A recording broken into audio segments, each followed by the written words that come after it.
Yo, hey everybody, it's Fitness65 again, re-uploading this video. Like I said, I didn't like that second video I made about what I'm going to be talking about, so I'm redoing this video again.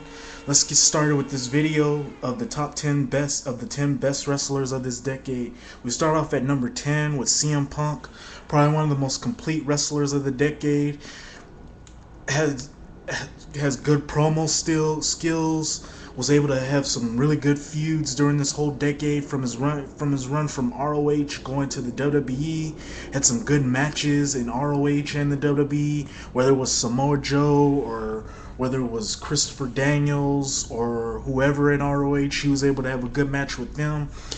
Also in the WWE, his matches against Jeff Hardy were pretty good.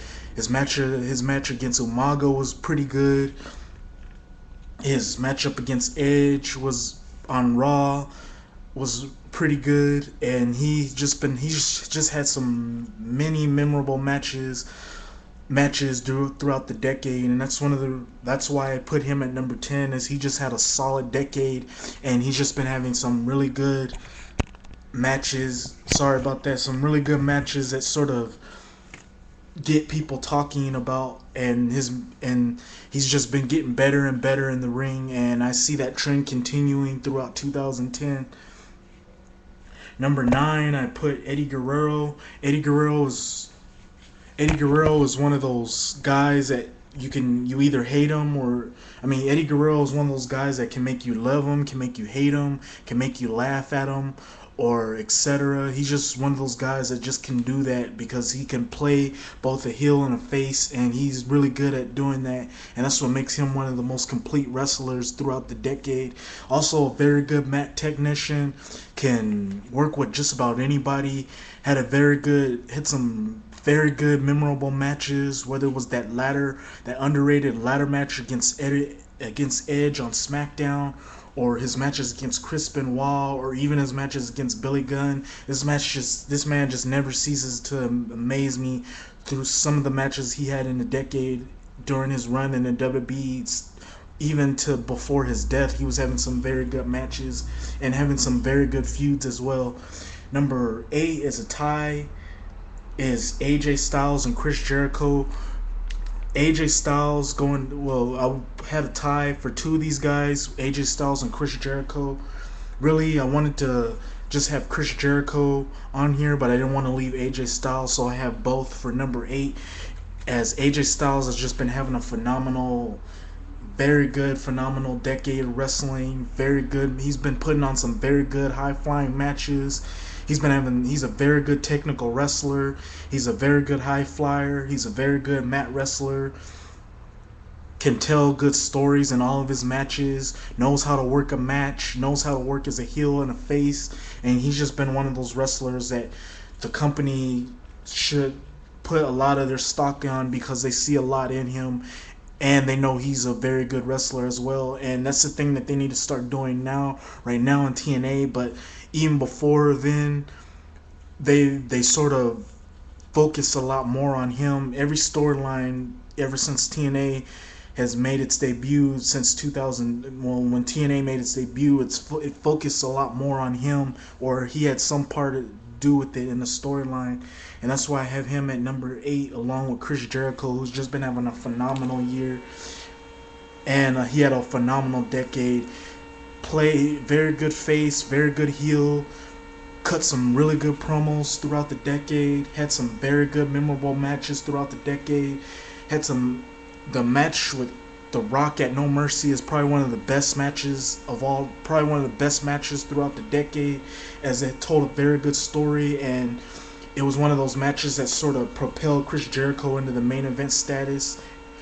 Also, his matches with Chris Benoit were very legendary. His tag team matches that he put on were very good. The match with Shawn Michaels at WrestleMania 19 was very good. Even his matches with Shawn Michaels last year were very good. The storylines he had with Shawn Michaels from last year were very good, with him leading up to him turning heel. The storyline with him being Big Show's tag team partner was very good, and he's just been having a phenomenal decade, and he's having a phenomenal year as well. And that's one of the reasons why I wanted to just have him on this list at number 8 on a list of his own. But I decided to do Chris Jericho and AJ Styles because I just thought that both of them have just been having phenomenal decades of wrestling, and that's why I have a tie between those two at number 8. Number 7 is Shawn Michaels. Ever since returning to the WWE in 2002, the guy's been putting on some phenomenal matches. He hasn't missed a beat. He's been working with just about, he's been having putting on very good matches with just about anybody. He's had classic matches and 5-star matches or 4-star matches with just about anybody, from John Cena to Undertaker to Chris Jericho to Triple H, you name it. He's had a very good match with them, or at least a 3-star match he put on with them. Also, his feuds with Chris Jericho and Triple H and anybody he feuded with throughout the decade were just phenomenal, and the storylines he's been a part of throughout the decade were just nothing short but amazing. And it's one of the reasons why I just love watching him, and I feel that he's and I put him on this list as one of the best wrestlers throughout the decade. Is he's just been real consistent, and he hasn't slowed down a bit, and he keeps continuing the trend of what he did before he got injured, and he'll be continuing that on throughout the time, from the time now to the time he retires. And that's pretty much what people remember him for having a very good year in 96, 97, and 98, and then his career ending, and then coming back and just impressing everybody by putting on very good matches and not missing a beat throughout the decade. And that's what he'll be most remembered for when his wrestling career is over. And that's one of the reasons I put him at number 7. At number 6, I got another tie between Samoa Joe and Edge. Samoa Joe just impressed me throughout the decade. He had that badass gimmick. He cut some really good, intense promos. I loved his promo that he cut against Scott Hall. Well, that promo he cut on Scott Hall, that was pretty good. The promo he cut on AJ Styles was very good when in the earlier part of TNA. And he was just a badass, and he was one of the most technical sound wrestlers, and he wasn't no slouch, and he can move. He can do moves that most guys his size really can't do, and he just proves that you can do just about anything at the size that he's at, and that's pretty much what he did. And it doesn't help the fact that he put on some very good matches as well, and he had some very good feuds. Loved his unbreakable matchup with AJ Styles and Christopher Daniels. Loved his matchup with Kurt Angle, and he had some other good matches, and he also had some good matches in ROH against CM Punk and other guys like that. And this guy's just been continuing that trend of being a very good wrestler through the whole decade, and I have a feeling it's going to continue throughout 2010 going on to then. And then going to Edge, same with Edge, phenomenal wrestler, has a variety of moves, had some very good memorable feuds, had some good matches, and he's just one of those wrestlers that you can rely on to sort of put on a good show and get the crowd talking and can carry a company. Number 5 is Chris Benoit, very good technical wrestler, mat-based wrestler, had a very good decade in the WWE, had a very good title reign, and he's one of those wrestlers that just continue to put on very good matches. Number 4, Bryan Danielson, one of the best wrestlers in the world.